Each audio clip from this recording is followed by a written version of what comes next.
જય શ્રી કૃષ્ણ. ચાલો સાંભળીએ પવિત્ર પુરુષોત્તમ માસ નિમિત્તે પુરુષોત્તમ માસની વણિકની વાર્તા. એક ગામમાં ગરીબ વિપ્ર દંપતી રહે. સંતાનમાં 7 છોકરા. માંડ માંડ ગુજરાન ચાલે. એક સાંધે ત્યાં તેર તૂટે એવી ગરીબી. એકવાર ગામમાં એક મહાત્મા આવ્યા. બ્રાહ્મણની ગરીબી જોઈને પૂર્ણ શ્રદ્ધાથી પુરુષોત્તમ માસનું વ્રત કરવા કહ્યું. પાવન પુરુષોત્તમ માસ આવતા બ્રાહ્મણીએ વ્રતનો સંકલ્પ કર્યો. પડોશમાં એક વણિક રહેતો હતો.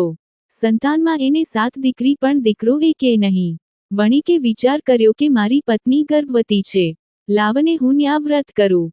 કદાય પ્રભુ દયા કરીને આ વખતે દીકરો આપે. વણિકે પણ વ્રત શરૂ કર્યું. એ પણ બ્રાહ્મણી સાથે નદીએ નહાવા જવા લાગ્યો. ત્યાં સ્નાન કરે, વાર્તા સાંભળે, પણ જ્યાં દાન દક્ષિણા આપવાની વાત આવે ત્યાં આડું જોઈ જાય. કદી કોઈને કશું આપ્યું ન હતું, એટલે પૈસો આપતા જીવ ન ચાલે. એમ કરતા કમલા એકાદશી આવી.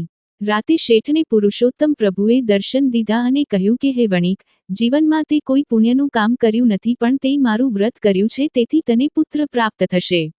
એ પુત્રની ભારોભાર સુવર્ણદાન તારી પડોશમાં રહેતા બ્રાહ્મણને કરજે.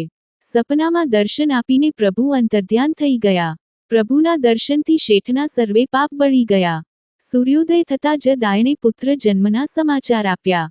શેઠે એને માગ્યું ઇનામ આપ્યું, અને દિલ ખોલીને ગરીબ ગુરબાને દાન દીધા. પ્રથમ પહરે જ ગરીબ બ્રાહ્મણને બોલાવ્યો અને પુત્રના વજન જેટલી સોનામહોરનું દાન કર્યું. બ્રાહ્મણનું દારિદ્ર્ય ટળ્યું. આખી જિંદગી બેઠા બેઠા ખાય તો પણ ન ખૂટે એટલું ધન બ્રાહ્મણને મળ્યું.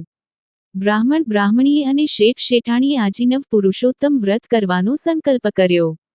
હે પૂર્ણ પુરુષોત્તમ પ્રભુ, તમે જેવા બ્રાહ્મણી અને શેઠાણીને ફળ્યા એવા વ્રત કરનાર ફળજો.